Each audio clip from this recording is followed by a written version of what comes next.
মুর্শিদাবাদ নামটা বললেই তার সঙ্গে উঠে আসে অজস্র ইতিহাস, ঐতিহ্য, আবেগ আর কান্না। পশ্চিমবঙ্গে যেমন একটা গর্বের কলকাতা আছে, তেমন একটা গর্বের মুর্শিদাবাদও আছে। অবশ্য তা এখন বিস্মৃতির পথে। মুর্শিদাবাদ মানে তো এখন কেবল সপ্তাহ শেষের একটা রবিবার বা একটা সরকারি ছুটির দিন। মুর্শিদাবাদ কেবল হাজারদুয়ারি, মতিঝিল আর কাটরা মসজিদ হয়েই রয়ে গেল। অথচ এই মুর্শিদাবাদ হয়ে উঠতে যে কত রক্ত, লড়াই আর প্রাণনাশের কাহিনী আছে, তা ওই পাঠ্য বইয়ে তুলি ছাড়া ইতিহাস আর সিরিয়ালে সিরাজ লুৎফার প্রেম দেখিয়ে টিআরপি কামানো ছাড়া তো আর কোনো কাজেই লাগানো হলো না। এই মুর্শিদাবাদ একসময় প্রাচ্যের লন্ডন ছিল। লন্ডন, সেই লন্ডনে সব আছে, কেবল উচ্চশিক্ষার ব্যবস্থাটাই নেই। ভারতবর্ষের শিক্ষার অধিকার আইন হিসেবে প্রতি 10 লক্ষ জনসংখ্যায় একটি করে বিশ্ববিদ্যালয় থাকতে হবে। অথচ মুর্শিদাবাদে 80 লক্ষ জনসংখ্যাতে একটিও বিশ্ববিদ্যালয় নেই। এই বঞ্চনার কারণ কি? মুর্শিদাবাদে ছাত্রছাত্রী নেই, তারা এতটাই নিম্নমানের যে তাদের উচ্চশিক্ষার দরকারই নেই, তাই উচ্চশিক্ষার পরিকাঠামো প্রয়োজন হয় না। কোনটা? উত্তর দেবে কে? মুর্শিদাবাদে পর্যটন হয়েছে, বাণিজ্য হয়েছে, নগর হয়েছে, স্কুল কলেজ আছে, কিন্তু 80 লক্ষ জনসাধারণের জন্য একটা বিশ্ববিদ্যালয় নেই। এবং এখানে বিশেষভাবে উল্লেখ্য, মুর্শিদাবাদে রাজনীতিটাও কিন্তু দারুণভাবেই হয়েছে। অনেক তাবড় নেতা মুর্শিদাবাদের ভূমিপুত্র।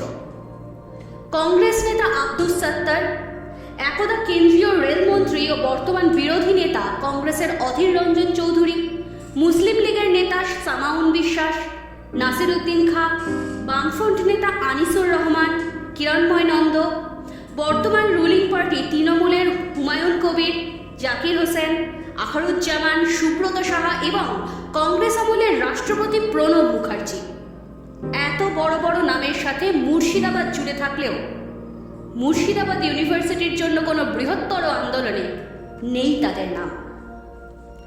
একটা জাতির উন্নয়নের সবথেকে গুরুত্বপূর্ণ দুটো পিলার, শিক্ষা ও স্বাস্থ্য, দুটোর একটা না থাকা মানে সেই জাতির মেরুদণ্ডটাই ভেঙে দেওয়া। মুর্শিদাবাদ ইউনিভার্সিটি নিয়ে আন্দোলন শুরু হয়েছে বহু বছর হলো, প্রস্তাবনা, প্রতিশ্রুতিও এসেছে বহু। কাগজে কলমে বিশ্ববিদ্যালয় তো সেই কবেই হয়ে গিয়েছে, উপাচার্য নির্বাচন হয়ে গিয়েছে, শুধু বিশ্ববিদ্যালয়টাই দেখা যায়নি। মুখ্যমন্ত্রী মমতা ব্যানার্জি মুর্শিদাবাদ বিশ্ববিদ্যালয়ের ঘোষণা করেছেন 2018 সালে।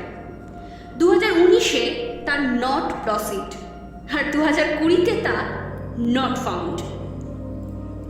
2018 সালের একটি পত্রিকার প্রতিবেদন দেখাবো আপনাদের, যেটা তৎকালীন সরকারি ঘোষণার ভিত্তিতে প্রকাশিত, যেখানে বলা হচ্ছে 2টি জায়গায় 20 একর করে জমি দেখে উচ্চশিক্ষা দপ্তরের কাছে রিপোর্ট পাঠানো হয়েছে।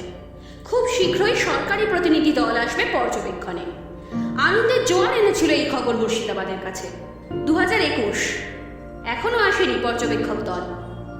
এবারে 2018 সালের 19শে জুলাই এর একটি প্রতিবেদন দেখাবো আপনাদের। সেই প্রতিবেদনে দেখা যাচ্ছে বহরমপুর কৃষ্ণনাথ কলেজকে বিশ্ববিদ্যালয় করার প্রস্তাব দিচ্ছে সরকার। আলাদা করে মুর্শিদাবাদ বিশ্ববিদ্যালয় হওয়ার আন্দোলনে জল ঢালার নতুন পরিকল্পনা।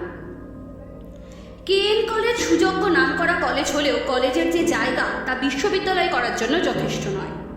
একটা বিশ্ববিদ্যালয় করতে কম করে 20 একর জমি প্রয়োজন। কেএন কলেজে তা আছে কি? মুর্শিদাবাদ বিশ্ববিদ্যালয়ের জন্য আন্দোলন করতে বারংবার সংবাদের শিরোনামে উঠে এসেছে SIO, student Islamic organisation of India. Krishnath কলেজকে বিশ্ববিদ্যালয় করার প্রতিবাদে তারা গর্জে ওঠেন। পঙ্গু বিশ্ববিদ্যালয় নয়, পূর্ণাঙ্গ বিশ্ববিদ্যালয় চায়। গোটা মুর্শিদাবাদ সহ SIO বারংবার দাবি করা সত্ত্বেও মুর্শিদাবাদ বিশ্ববিদ্যালয় এখনো অধরায়। মুর্শিদাবাদে 25টি কলেজ, লাখো লাখো ছাত্রছাত্রী থাকা সত্ত্বেও একটাও বিশ্ববিদ্যালয় হয়নি। আমাদের রাজ্যের মুখ্যমন্ত্রী সংখ্যালঘু উন্নয়ন নিয়ে ভীষণ চিন্তিত। মুর্শিদাবাদ বিশ্ববিদ্যালয় কি তারই ফল? 2020 সালে একবার আওয়াজ ওঠে মুর্শিদাবাদে বিশ্ববিদ্যালয় না হলে 2021-এর ভোট উত্তর দেবে। হায় রে মুর্শিদাবাদবাসী, শিক্ষার লড়াই নাকি বাসস্থানের লড়াই? এটা ভাবতে ভাবতে এই শিক্ষার লড়াইয়ের উত্তর দেওয়া হলো না তাদের। আন্দোলনও এখন তলানিতে গিয়ে ঠেকেছে। আশা কি তবে ফুরিয়ে গেল? নবাবের দেশ, প্রাচ্যের লন্ডনে বিশ্ববিদ্যালয়ের ভিত কাটার? উত্তর জানা নেই।